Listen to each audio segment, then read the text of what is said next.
This is Patrick Russell.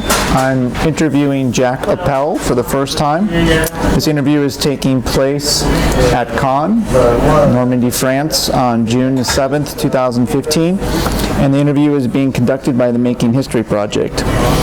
Jack, when were you born? I was born in Brooklyn, New York, September of 1923. And how big is your family? Just my sister and I. And I attended New York University at the age of 15 and a half. I completed 3.5 years. I was in the class of 43.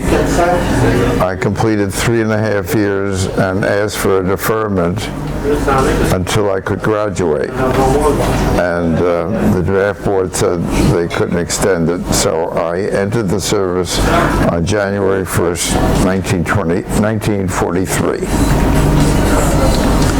I was shipped to, I was a night telephone operator at the City Service Oil Company while attending college. And because of that, the Army thought I would be a good Signal Corps candidate. So they sent me to Camp Neosho. So they sent me to Camp Crowder in Neosho, Missouri, where I started my basic training. On February 1st, 1943, I came down with spinal and cerebral meningitis. I was very close to death. My family was sent for, and when I got out of the coma, I had lost the hearing of my left ear. I spent 56 days in the hospital, 28-day convalescent furlough, and when I returned to complete my basic training, OCS was closed, and any opportunities I had for advancement were not there.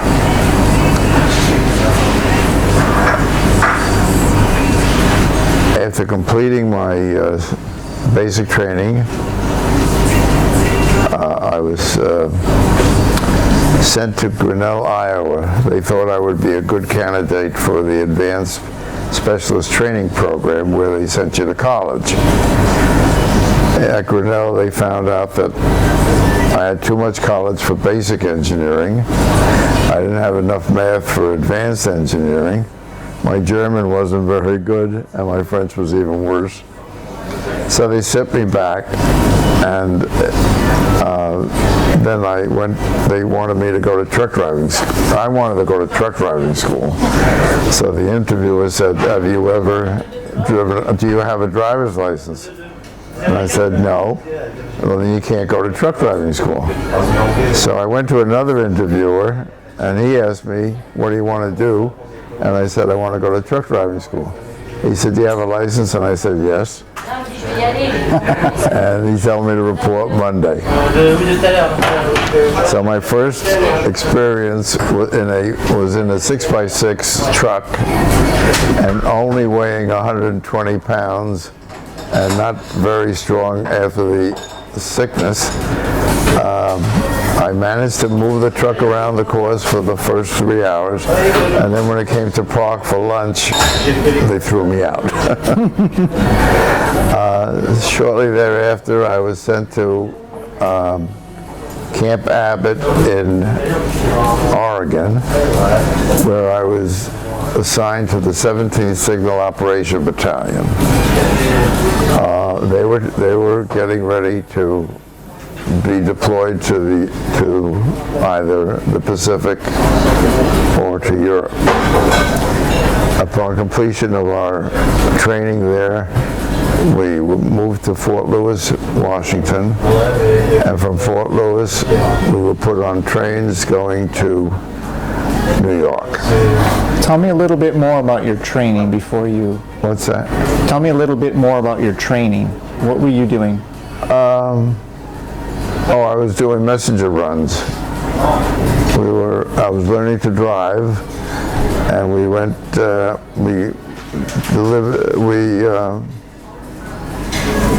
delivered important information to various units in the Second Army maneuvers.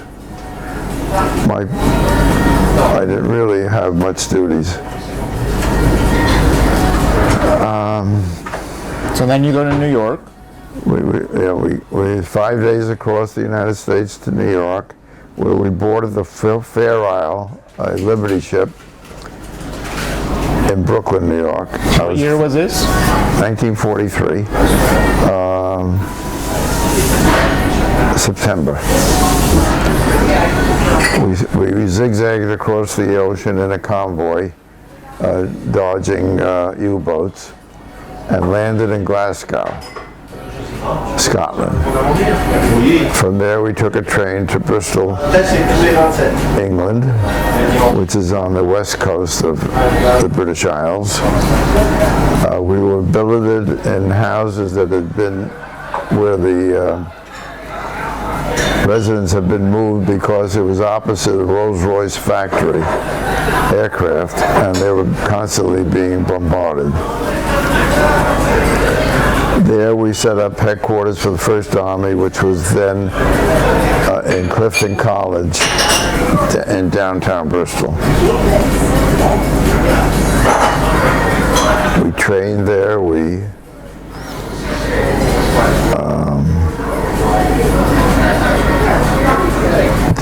did our duties, and then my job was to deliver the invasion plans to all the units spread over Wales and southern England, Devonshire. It required an officer courier, an armed guard, and a driver. My duties was to go as an armed guard or as a driver. And I was able to see most of the British Isles that way. What was the, well, tell me a little bit how you transported the plans. Were they in tubes, boxes? What was it like? They were in a pouch held by the officer. And the armed guard sat in the back seat of the Jeep, and the driver naturally where he would be. And it was only one Jeep at a time? Or did you have an escort? No, just one Jeep. Nobody knew what we were carrying anyway. So it was just another vehicle on the road. And were the plans in any way encrypted? I have no idea what was. All I knew, if I found later on that they were the invasion plans. And communications that had to go to, that were top secret, because that's why the officer went instead of just a plain messenger. As a result of some of your driving throughout all of England, did you run across some of the generals? Somewhat? Some of the generals. Did you meet any of them? No. I met Colonel Williams, who was the Chief Signal Officer of First Army. Quite a man. But I never came in contact with any of General Bradley or anyone else, although they were in the vicinity of the headquarters. And how long did you do this type of work while in England? I'm sorry? How long did you do this type of work in England? Oh, we did that from September to June. Now, our outfit was headquarters, Company A and Company B. I was in Company B. Company A had sent, we had men on Company B on the battleship Augusta doing signal work. And A Company went in, if I recall, on the 4th day of D-Day 4+4. I was lucky enough to stay behind in case the invasion failed. We maintained base communication for First Army back in England. Around the 28th day of D-Day plus 28, we then went to France. In the meantime, we waterproofed all our vehicles. We had the hose, the exhaust hose out on the windshield, and it was quite a job waterproofing them, but hopefully it would work. What did you end up doing to waterproof them? What was the innovations that you... Well, because they knew we were going to land in the water and drive up to the beach. Now, I'm the first vehicle on the LST, this big landing craft, and the tracks are wide enough for a tank, but for a Jeep, you had to be right on the inside of the inner rail, and there were two ramps going down into the water. So being the first first vehicle off the landing craft. Were you the driver? Yes. And Did you have your driver's license yet? Well, yeah, but not so good. I didn't really become a good driver until we were in, oh wait, I was good. Yeah, I was in England, but I was better in France. However, I was a good driver, and I had my own Jeep and a trailer. And I was first off, we're ready, we dropped everything down in the water, the ramps, and one guy over there said, come on, and the guy over there said, come on, and I went off the ramp. So 10 guys, 10 soldiers came and they lifted it back onto the ramp, and I proceeded to go into the water. With my fingers crossed and sitting on the back of the seat. I got all the way into land perfectly. And when I got to the land, the motor pool sergeant looked at me and he screamed at me, turn in your Jeep. Because I had gone off the ramp and the whole company was behind me. But then he transferred me to another company, and from then on I drove trucks, I led convoys. I was really good after that. Just a rough start. Very rough. Being a New York City boy, you didn't need a driver. You didn't even have a car. We were poor people. Didn't know I was poor, but we were poor. So then we landed in France at St. Mary-Église, was the first little city we saw. And we pitched our tents on a farm near St. Mary-Église on a dirt road off of the beach. The first night, I was sleeping on my Goodyear, and 2 German planes came over. Everybody went to the hedgerow, but I stayed on my blanket and in my sleeping bag. And they dropped two 500-pound bombs in the field. And all I remember was being raised off the ground and back down, and I slept through the whole thing. The next morning, I looked at the blanket next to me where the soldier had gone to the hedgerow, and his rifle was shattered. So, another example of my good luck. After spinal meningitis, nothing bothered me anymore. I got hit by a truck. I was walking along the road, again with my left ear facing traffic, and I didn't hear this truck coming. And right behind the cab is an extension, and that hit me and knocked me into a ravine. I went into the message center, and they said, "What happened to you? You're pale as a ghost." I said, "Just got hit by a truck, but I'm okay."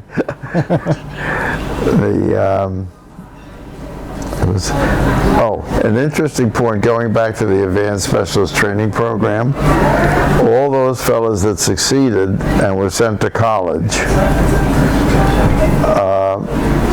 That program was disbanded in November of '44, and the successful applicants or the successful candidates who made the program were put into the infantry and sent to the 106th Infantry Division somewhere in Belgium. It so happened it was in the Ardennes where the Germans broke through and they were all killed. So again, an example of my good luck.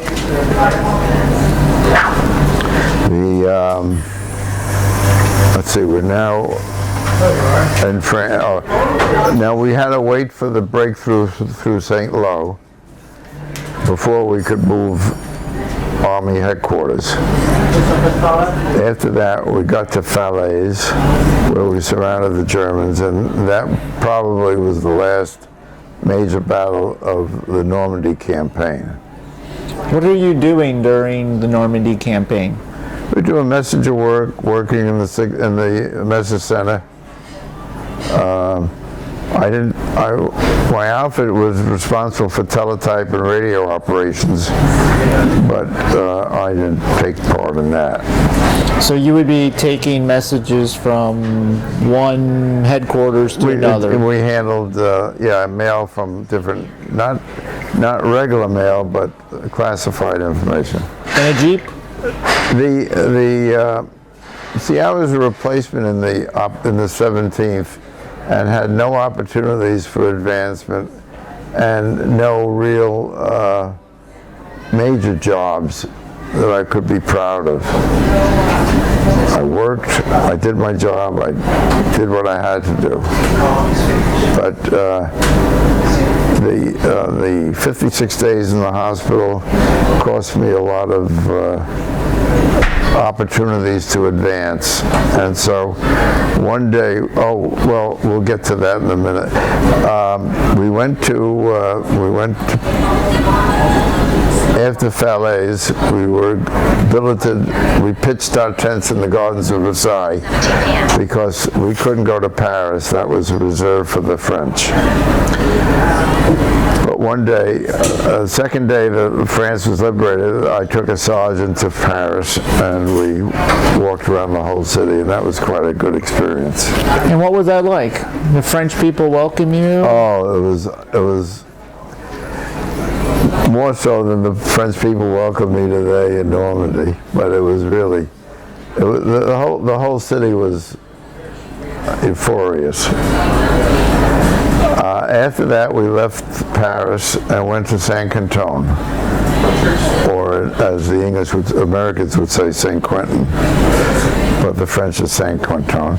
And then we entered Belgium, Charleroi, Namur, and proceeded through the Army headquarters could be 2 miles from the front or 20 miles, depending on the speed of the advanced units. So we were pretty mobile. We entered in September, September or close to October, we entered the town of Spa, Belgium. Spa is the original mineral bath where royalty went between World War I and II, and we were put in a hotel for the first time. This is Spa, S-P-A? S-P-A, that's the original Spa. Every Spa is named after that. And we had a bathroom between each room, and it was total luxury. And from there, I used to take the guys back down to the message center at Army headquarters, which was in downtown Spa, and we operated out of there. While we were in that hotel, the V1s, or commonly known as buzz bombs, kept going over at low altitudes over our hotel. And we would, they sounded like a tractor in the sky. but you'd look up and you'd see the flames coming out of the stovepipe. And everything was good as long as you could hear the V1. But quite often, they would conk out because of malfunctioning and crash. When the motor stopped, you went for cover. Are we okay? Now, then came the Battle of the Ardennes, which is commonly known as the Battle of the Bulge. And we were told we handed us hand grenades and told to go out and wait for the German tanks to come over the hill and do the best you can. As a signal. Yeah. And prior to that, had you been in any combat? Not really. The buzz bombs and no, not really. Not hand-to-hand combat. No, I never was on a burning tank with a 50 caliber machine gun like Audie Murphy. But here you were told to take some grenades and do what you could. And fortunately, before the tanks got over the hill, the sky cleared, and the P-51s came out and destroyed the tanks. So we then went back and retreated to Liège further back. We moved the headquarters back. Well, I hate to use the word retreat, but that's what we did. And you repositioned. On the way back, a buzz bomb did hit a truck of ours, and the captain was killed, and several other people were killed or wounded. I don't know the exact count. The tank battle that you're talking about with the P-51s, what was that near? What town? Spa. Oh, really? Okay. Yeah, they were coming from Bastogne.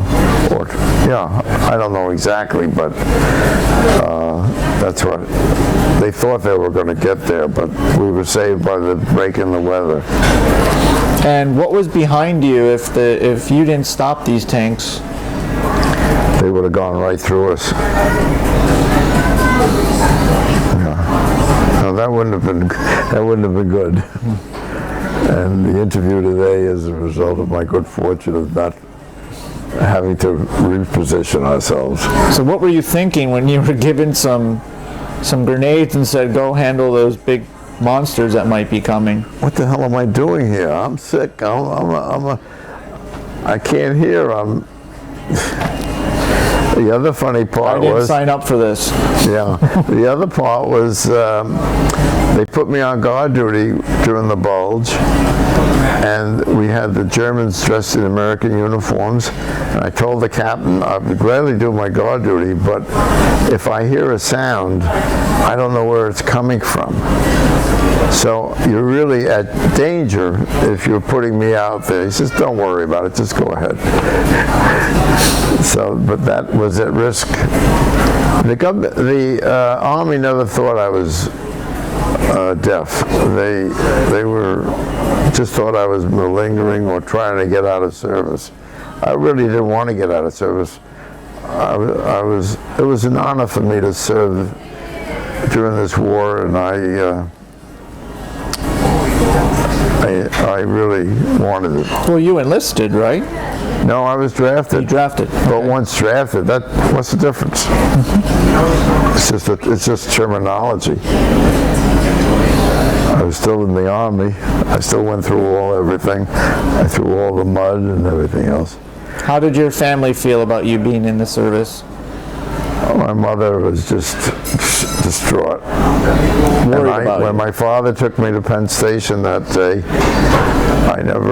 until recently, I never realized how he must have felt sending me off into the war with knowing if I would ever come back or not. And today, as a parent, I would have this feeling of what he went through.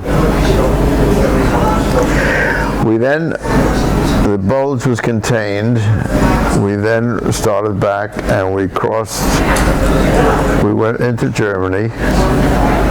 We were in Aachen, where we set up telephone operations, and teletype operations. We got several unit awards for excellent work in the field of communications.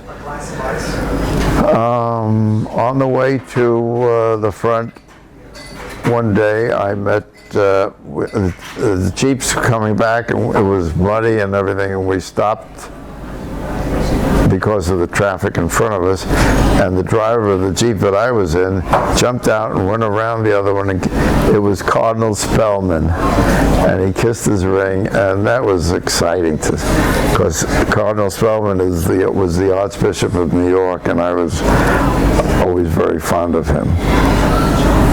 Did you get to meet the Cardinal? No, he was in the, well, I couldn't jump out, I had to stay in the vehicle, but I waved to him. And I don't know if he gave me a blessing or not, but anyway, we continued on. We ended up in Weimar, Germany, which was deep in Eastern Germany at war's end. And in April, the war ended in May. In April, I was one of the first soldiers in Buchenwald, the notorious concentration camp. And the sights that I saw, I don't consider myself a liberator, because the Germans left the gates open and ran. They didn't want to they wanted to get away from the Russians, and so they ran just out of it. And so the gates were open. So we didn't liberate, we didn't fight. But I was a witness to the Holocaust, and all the pictures of the Holocaust are missing only one thing: the smell. And that was terrible. A lieutenant asked me to get the Jeep and take him to someplace, and I didn't know where, but it was Buchenwald. And the people in the I don't know, they're not inmates, but the prisoners, they were in such bad shape.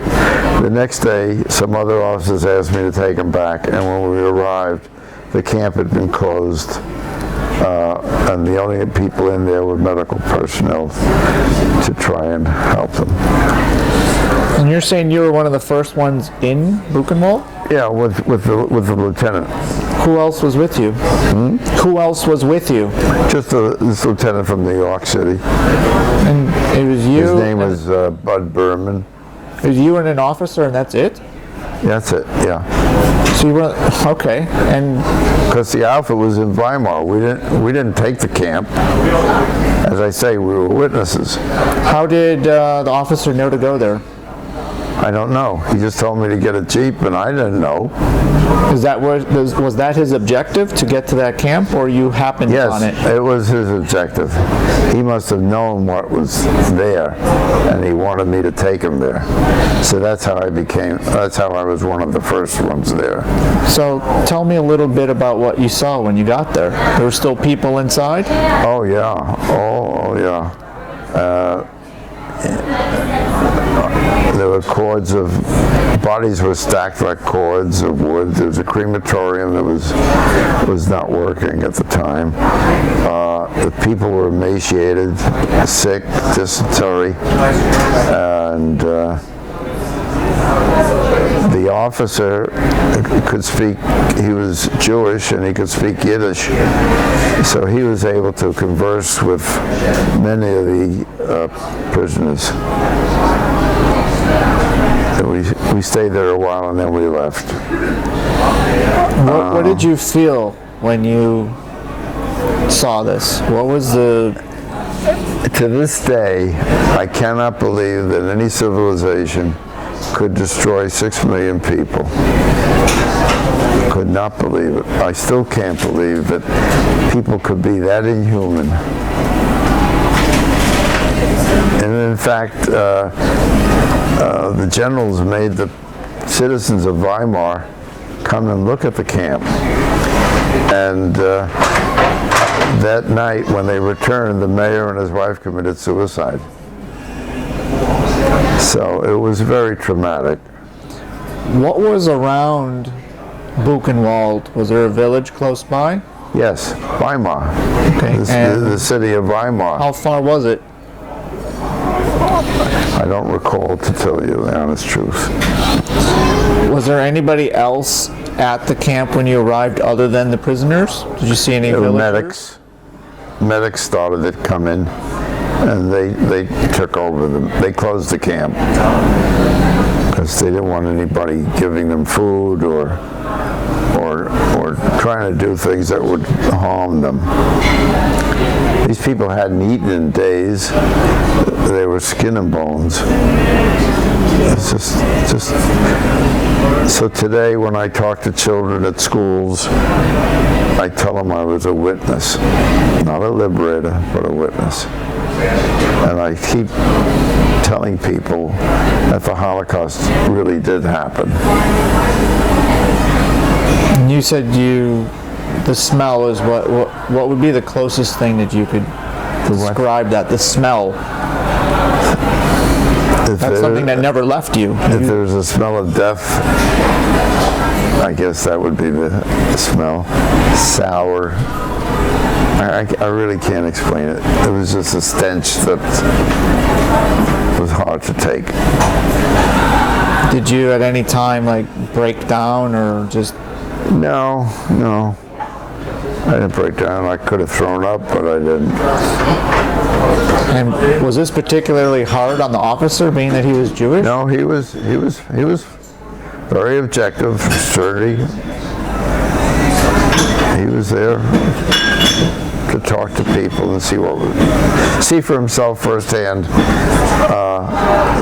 the horrible things that we saw. Was your reaction anger? Was it sadness? Was it disbelief? No, it was just, listen, we've been dealing with death and terrible things since the invasion, so this is just another chapter in this terrible business of war. You get to learn to live with it. And you witnessed, I mean, obviously not as dramatic as that, but you've seen other leading up to that evidence of death and destruction, so you were almost used to it by the time you got to Buchenwald? I did my job. I took every day as it went. I did whatever I had to do, regardless if it was dangerous or not. And had to get through. We had to win the war and go home. After Weimar and Buchenwald, it was May 8th and the war was over. And we then were ordered to go to the 9th Army instead of the 1st Army, where we were in the Army of Occupation. We stayed there for maybe a couple weeks in Braunschweig, Germany. And after that, we were ordered back to the States. We went to Camp Lucky Strike at Cherbourg and took the ship home. The purpose of our leaving Europe was to go to Japan. So we got to New York and we were given 30-day furloughs. And on the last day of my furlough was August 14th. And we had dropped the 2 atomic bombs, and the war was over. So we were then sent to Camp Bowie in Brunswick, in Brownwood, Texas, where we just passed time till we got discharged. But we no longer had to face the fear of going to Japan. And that had you pretty worried? Well, yeah, because the Japanese are very tenacious people, and we would have lost hundreds of thousands of men on any attempt to invade Japan. It would not have been a cakewalk. D-Day here was not a cakewalk, but but we overcame it. We really, truly, it was a miracle of the times. What was your highest rank in the service? Well, I was a private because there was no openings in the table of organization in our company, in our battalion. But in Spa, one afternoon, a soldier returning from a messenger run with a loaded submachine gun tripped on the staircase and put 4 bullets through a door, one of which struck a fellow soldier in the knee, and he was evacuated, and that's how I became a PFC. One rank opened up. Okay. And in the course of your service, did you receive any awards or medals? Just the good conduct medal, and we got the European Theater of Operations, so we were able to get. We had 5 battle stars: Normandy, Central Europe, Battle of the Bulge, the Rhineland, and Germany. Then we had the Army of Occupation medal, and in 2008, the French government awarded me made me a Chevalier in the French Legion of Honor, which is France's highest award. Mm-hmm.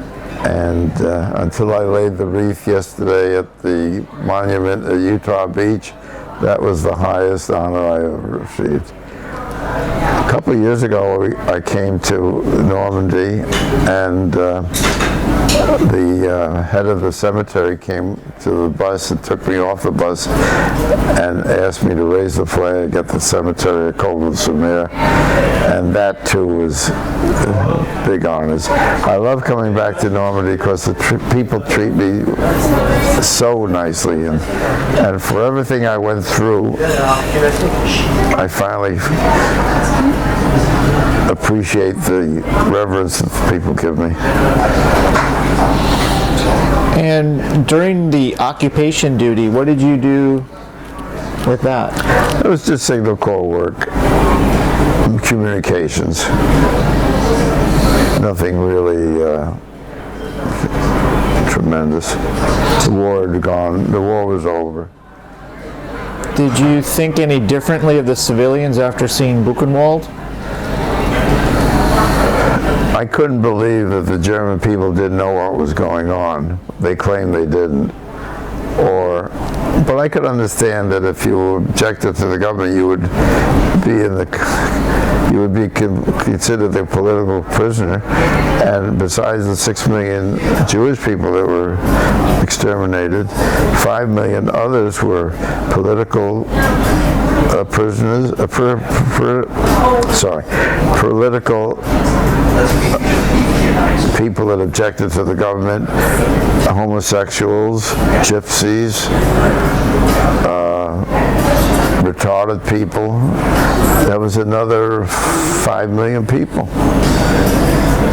It's just unbelievable how any human people could do this. And today, I don't know, maybe we're facing the same problems. Is there anything from your war experience that's carried over to your present life in terms of something that has bothered you, caused some... No, but ever since I put on my World War II veteran cap, people have treated me with utmost respect, and I've been asked by schools, high schools, to come and address them. I attend the veterans functions. I was at the American Spirit Awards in New York this past February. That honored Tom Hanks and Tom Brokaw. And did you have any type of trauma from your tours of duty or medical issues? After spinal meningitis, nothing bothered me, mentally or physically. Well, physically, yes. The handicap of being deaf in my left ear was, I wanted to become an FBI agent, and J. Edgar Hoover wrote me a letter that being deaf in one ear did not allow me to become one. Until I got a job in Wall Street and made small fortunes for people. Of course, they had to start with large ones. Joke. But I was in Wall Street for 50 years. And now I'm trustee of a foundation. I live in Boca Raton, Florida. And we contribute to organizations that feed the homeless in Broward County, and we contribute to organizations that do medical research. The foundation was started by a friend of mine, Edward Smith, and it's called the Edward Smith Jr. Foundation, charitable foundation. And that's most of the work that I do now. Did you ever finish college? You said you did. Yes, when I came years. back, I went back to school and graduated in the class of 46. And tell me a little bit about being the child prodigy. How did you get into college at age 15? Well, I was pretty smart, and they advanced, and they kept skipping me from one grade to another, so that when I graduated at 15 and a half, I was sent to college at 16, which was a big mistake, because I was a fish out of water. All the kids were 19, 20, they all had beards, and they were interested in girls, and I was just a young student. It was actually, when I came back from the war, I got A's. Before that, I got C's. So the war and aging did me a lot of good. Do you stay in contact with any of your friends from the service? We used to have a reunion group. We had an organization, veterans, and but now they're all gone. And the secretary of the unit, he passed away, and nobody picked up the flag. And most of them probably aren't around anymore. They always said, "Do you have any enemies?" I said, "No." "Oh, it's impossible. You have to have enemies." "No, I don't. I outlived them all." I'm going to call you Lucky Jack. Lucky Jack, yeah. Today, the hearing is my biggest handicap today. Having lost some of my hearing in my good ear, I'm at a distinct disadvantage. And the Veterans Administration will do all they can. They give me the most advanced hearing aids, and I make the most of it. I've made the most of it for 70 years, so I can continue on for the rest of my life. Is there anything that you would like to add that I didn't ask? No, I think we covered pretty much everything. Is there anything you would like to tell future generations? This war happened, the Holocaust happened, and you should go to the World War II Museum in New Orleans to see everything that went on. And if you can, come to Normandy. The experience is absolutely great. Okay. Well, I'd like to thank you, Jack, for taking the time to speak with me today. I appreciate your asking me, and I hope this is helpful to future generations. It sure will be. Thank you. Thanks for your service.